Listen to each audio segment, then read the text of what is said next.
Le 26 minutes sport. Score, Résultats, analyse, interview, Afrique, monde. L'information au centre de l'événement. Un rendez-vous hebdomadaire Pour développer l'actualité sportive africaine. 26 minutes sport. 26 minutes sport. Le sport dans tous ses états Sur Ifriqiya FM. sur Ifriqiya FM.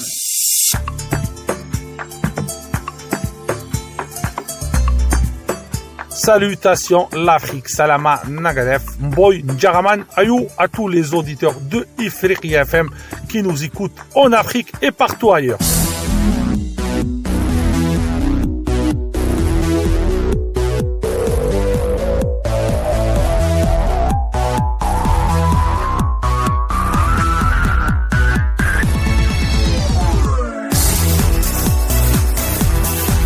« 26 minutes sport », votre magazine consacré au sport africain. L'actualité sportive, elle est toujours en vigueur en Afrique. 26 minutes sport est là pour vous présenter le sport africain avec sa diversité du football, du basket, du rugby, de la lutte traditionnelle. On est là à 26 minutes sport pour vous servir du sport africain comme toujours.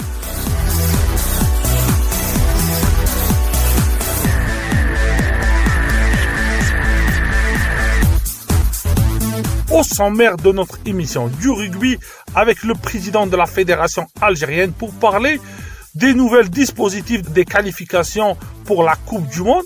Monsieur Sofiane Oudina, il sera avec nous. Il va nous parler des nouvelles dispositifs qui ont été mis par la Fédération internationale de rugby pour parler des qualifications et des poules en Afrique.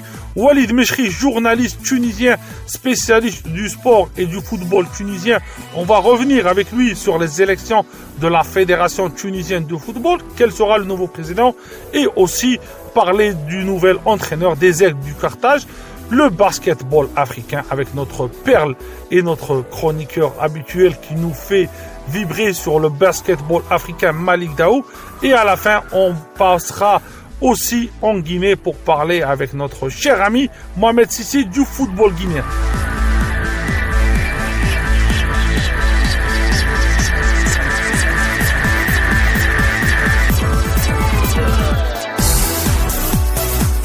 Pour rappel, la Ligue des champions africaine a connu une mise à jour cette semaine. Un match qui a été disputé à Alger entre le CR Belouizdad, club algérois, et le Ahli du Caire, le club, on va dire, favori de la compétition. Le match s'est soldé par 0 partout.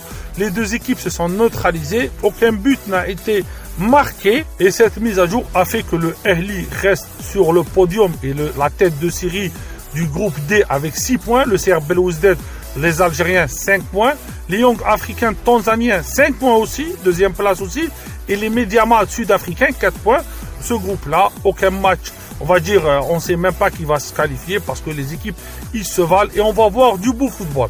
Le rugby ou le ballon ovale à l'honneur sur Ifriqiya FM tous les jours et 26 minutes sport. Avec nous, Sofiane Abdelkader Oudina, président de la Fédération algérienne de rugby. Bonjour Sofiane, parle-nous des poules de qualification pour la Coupe du Monde. Bonjour Walid, bonjour Ifriqiya FM. Voilà, donc aujourd'hui les poules sont sorties du comité rugby de la Confédération africaine de rugby, car World Rugby a révisé leur plan de tournoi à cause des qualifications à la Coupe du Monde en 2025 pour Australie 2027. Donc la compétition sera du 18 au 28 juillet en Ouganda, à Kampala. Et voilà, on joue un quart de finale de Coupe d'Afrique des Nations contre la Côte d'Ivoire. Si nous gagnons, nous rencontrons le gagnant du quart de finale du Sénégal contre Kenya en demi-finale. Et notre but est clairement, c'est d'aller en finale, c'est si possible de gagner cette Coupe d'Afrique des Nations pour être en bon positionnement pour l'année prochaine en 2025, être tête de série et repartir sur des bonnes bases. Bien entendu, aujourd'hui, il y a le tournoi national senior et U18 à Bouira. Voilà, c'est un tournoi national de la fédération à la wilaya de Bouira, la ville de Rafour. Donc, j'invite tout le monde à venir aujourd'hui regarder le rugby se développer sur le territoire national. Allez, au revoir et merci de nous suivre et je remercie Ifriqiya FM de nous suivre. Au revoir Walid.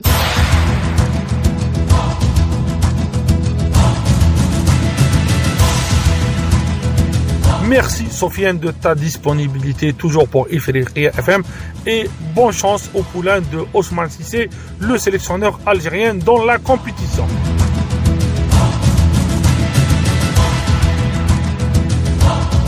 Du ballon ovale, on va aller vers le ballon orange, le basketball. On va parler du championnat africain. Notre chroniqueur est notre ami Malik Daou pour parler du basket.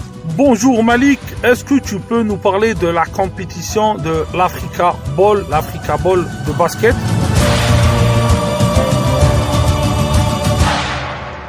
Salut Walid, bonjour à tous les auditeurs d'Ifriqiya FM. Cette radio qu'on prend du plaisir à écouter de plus en plus.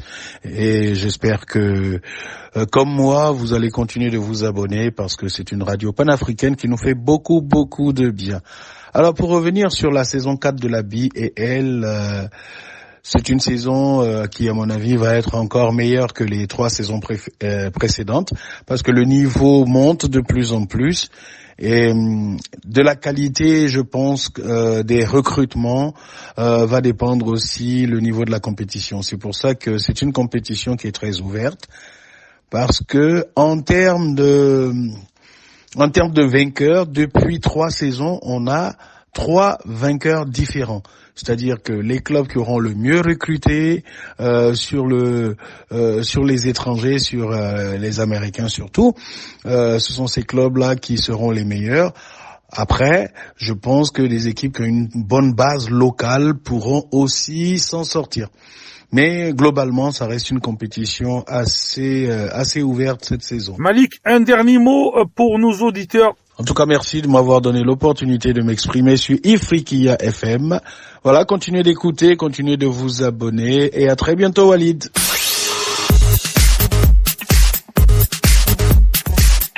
Merci Malik de ta disponibilité pour Ifriqiya FM.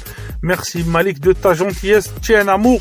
Tu es toujours avec nous, tu nous aiguilles sur le basket, tu m'as fait aimer le basketball africain, toi l'ancien star du basketball ivoirien.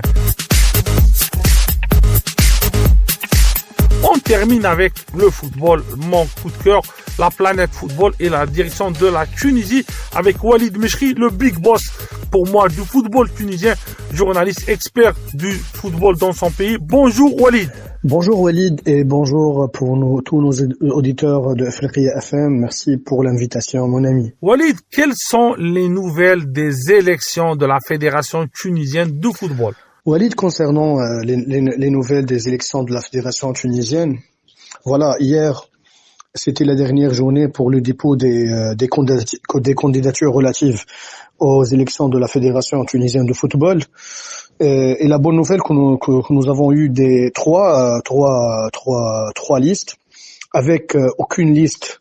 On n'a pas trouvé des anciens noms qui ont travaillé avec l'ancien président, Nouadi Adjali. Les 3 listes sont des nouveaux têtes, des nouvelles listes. Donc voilà, il y a eu Jelal Tkaya, la liste de Jelal Tkaya, qui est une personne très expérimentée. Il a travaillé avec l'Espérance du Tunis comme dirigeant. Il a travaillé même au ministère du Sport entre l'année 2012-2014.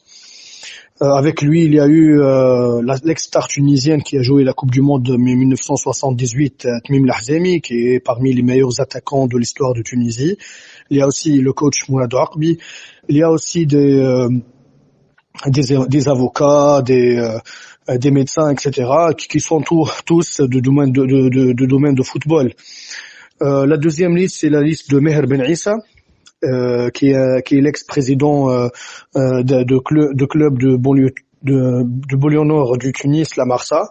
Donc Meher Ben Issa, il a eu avec lui aussi des gens très connus sur le football tunisien comme Ali Lourimi, l'ex-président de Gergis, Fazl Ben Hamza, l'ex-président de Hammam Lif, Anis Neji qui était dirigeant stade tunisien, et aussi il a une bonne liste, je pense, très homogène, avec aussi un ex-joueur de l'équipe nationale 1978, Najib Ramiz. La troisième liste, c'est la liste de Wissam El Taïf. Wissam El Taïf, il est il n'est pas très connu en Tunisie, mais le monsieur, il est l'ex-président de la Ligue régionale du Centre du Sahel en Tunisie, donc il a une grande expérience de football. Il a passé 5 ans dans ce poste-là. Il a une liste très homogène aussi, avec des anciens dirigeants des clubs, etc. Donc, ça sera le 9 mars la date attendue pour connaître la liste qui va gagner. Walid, à ton avis, quelle est la liste favorite on va dire, pour passer à la tête de la Fédération tunisienne de football? Pour la liste favorite, je pense qu'il y a 2 listes. C'est la première liste de Jalel Traya. Vu l'expérience et vu le portefeuille important de Jalel, en plus, il est connu comme étant une personne très expérimentée, une personne très honnête. Il a un bon réseau en Tunisie, donc il est toujours apprécié par plusieurs personnes, quels que soient en médias ou dans le domaine sportif. C'est pour ça Jalel Traya, je pense. Il est parmi les favoris. Aussi Meher Ben Issa, l'ex-président de la Marsa, il est très charismatique, il est très connu en Tunisie, c'est un homme de domaine, il a travaillé à la Marsa, il est connu aussi par sa bonne gestion, il est un bon connaisseur du football, donc ça sera super intéressant. Je pense que entre lui et Jalel Traya, mais je pense que la liste favorite, ça sera pour la liste de Meher Ben Issa, je pense. C'est un avis personnel. En Tunisie, quelle est la tendance sur le poste de sélectionneur? On parle de qui comme sélectionneur de la Tunisie? Pour le nouveau sélectionneur de l'équipe nationale, je pense que la tendance est claire. On doit attendre la nouvelle les élections, le nouveau bureau fédéral. C'est lui qui va prendre la décision pour choisir le nouveau sélectionneur de l'équipe nationale. Mais la tendance, elle est connue déjà. La décision presque, elle est prise. Ça sera normalement un étranger. Ça va être confirmé juste après les élections, mais à 99%, ça sera un sélectionneur étranger. Donc, c'est attendu et c'est légitime. Et déjà, il y a eu le bureau fédéral actuel a déjà commencé la procédure pour chercher et pour préparer plutôt des CV, des profils, etc. Déjà, comme tout le monde connaît, la fédération tunisienne a ouvert la candidature pour les sélectionneurs étrangers pour réceptionner les CV, etc. Et à ma connaissance, il y a eu plusieurs CV de plusieurs pays. Donc, nous avons des Français, des Belges, des Portugais, des Hollandais, même des profils et des CV de l'Amérique du Sud. Donc, ça sera très attendu pour le choix, mais normalement, ça sera un étranger. Pour toi, Walid, qui a connu vraiment beaucoup de sélectionneurs, quel est le profil idéal? Le profil idéal pour moi, ça sera un étranger, ça c'est sûr, mais on doit partir du principe que le football n'est pas une science exacte, mais il y a plusieurs profils qui sont intéressants pour l'équipe nationale. Moi, je pense ça sera un entraîneur. Idéalement, ça sera un entraîneur français pour plusieurs raisons. Cet entraîneur doit avoir une expérience importante de gestion d'une équipe nationale de haut niveau.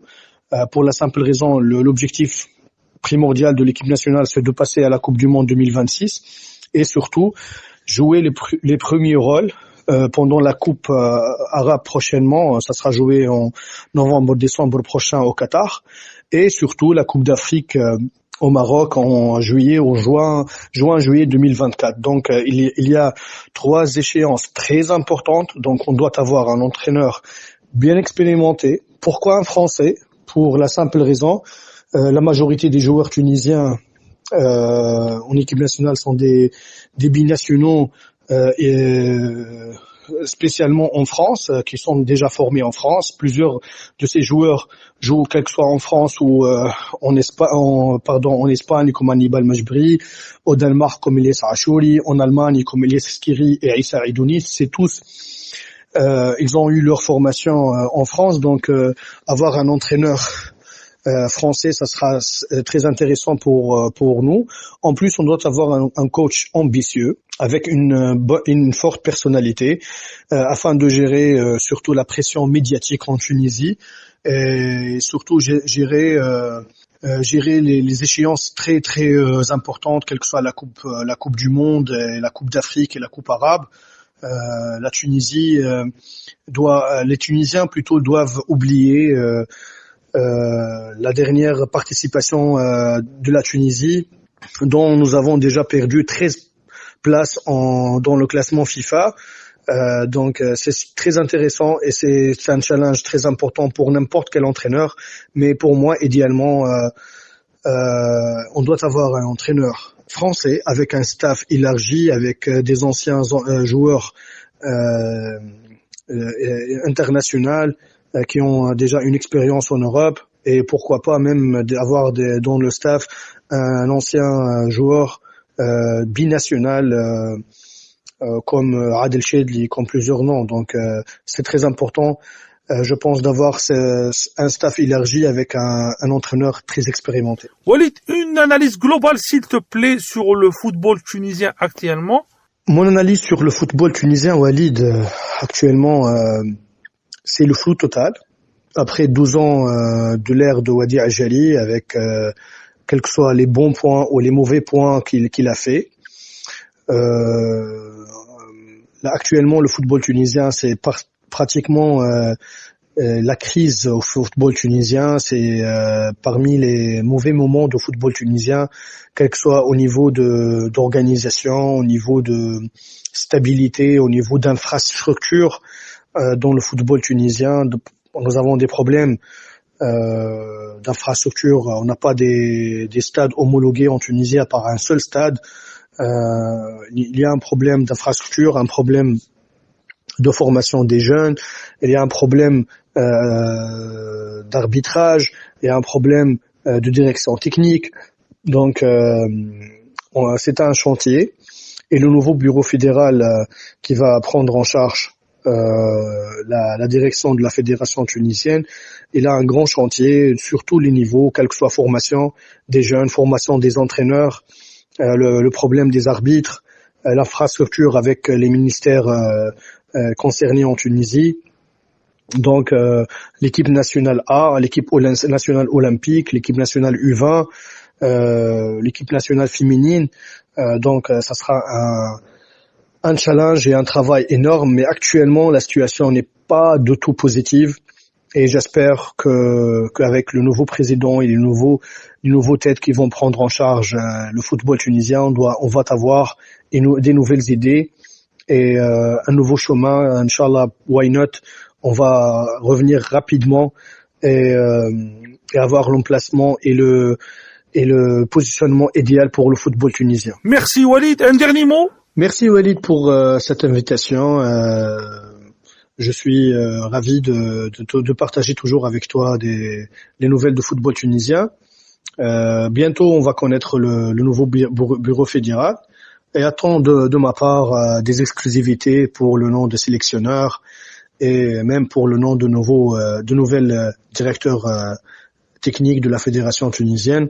Il y aura un chantier, mais je pense et j'ai confiance que le football tunisien va revenir rapidement, Inch'Allah. Merci beaucoup.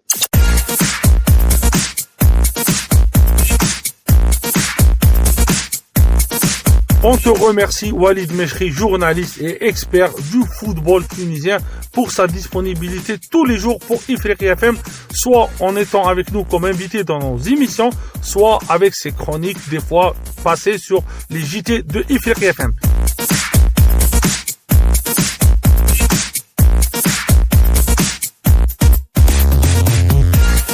Direction Conakry et le fameux Mohamed Cissé. Mohamed Cissé, c'est un ami à moi. Je l'adore, Mohamed Cissé, parce que il connaît très bien le football en Guinée. Bonjour Mohamed, quelles sont les nouvelles du championnat guinéen? Alors mon frère, oui, le championnat guinéen, j'espère que ça se passe très très bien. Déjà on joue à la 7e journée du championnat et tout. Après il y a de ces clubs qui ont des matchs en retard, mais quand même ça se passe très très bien et tout se passe comme prévu pour le moment.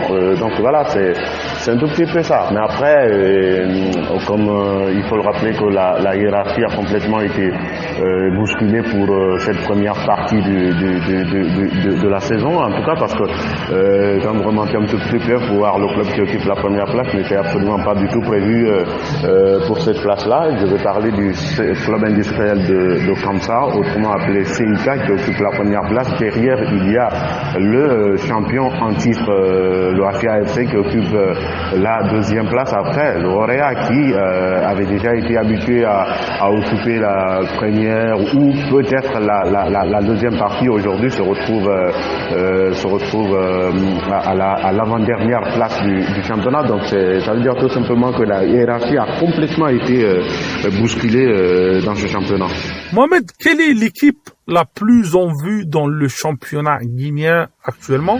Alors, l'équipe la plus en vue de ce début de saison, comme je le rappelais tantôt, c'est bien évidemment le club industriel de Kamsar, qui est en train de réussir beaucoup de choses parce que cette équipe a des arguments, a des jeunes talents qui sont issus de l'équipe réserve, de l'académie. Il y a beaucoup. Donc pour cette première partie, principalement c'est l'équipe la plus en vue, c'est l'équipe la plus redoutable pour le moment, même si cet après-midi l'équipe va affronter le Afia. C'est d'ailleurs le derby qui va se jouer entre les deux. Mais en tout cas, ce qu'il faut souligner, c'est que le CIK, qui vient récemment de changer de président, est une équipe très sérieuse, à prendre surtout au sérieux aussi, parce que elle est capable à tout moment, à n'importe quelle situation et tout ça là. Donc voilà, c'est ce qu'on peut retenir globalement de l'équipe la plus en vue de cette première partie du championnat.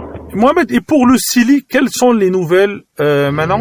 Alors, le Sili, après la CAN, quand vous l'avez constaté, le Sili a été accueilli en héros pour avoir brisé cette malédiction, c'est-à-dire le Sili n'avait plus jamais enregistré une victoire lors d'un match à éliminatoire direct, surtout en Coupe d'Afrique des Nations depuis 1976.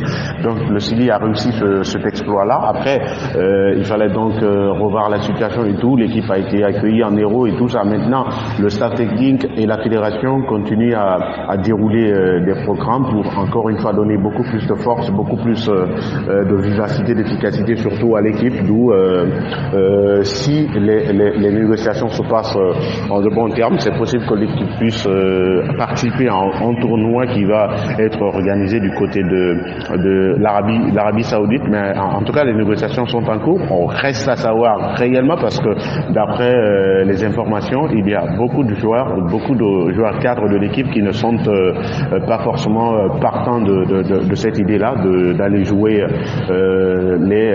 en tournoi alors que ils seraient sous contrat avec les clubs et tout ça là. Donc en tout cas, la fédération continue de bourlinguer ses plans afin de pouvoir trouver, ne serait-ce qu'avec l'équipe locale ou avec d'autres catégories de la Guinée, afin de pouvoir participer à cette compétition. Mais en tout cas, ce qui reste clair, le sort de Kaba Diawara aussi revient le plus souvent dans les débats. Est-ce que Kaba va continuer avec cette équipe du Sili national ou est-ce qu'il va être remplacé? C'est entre autres l'argument là qui revient à tout moment. Mais ce qui reste clair, jusqu'à preuve du contraire, Kaba est pour le moment l'entraîneur de cette équipe-là, en attendant qu'une décision officielle ne soit prise par l'actuelle équipe dirigeante du football guinéen.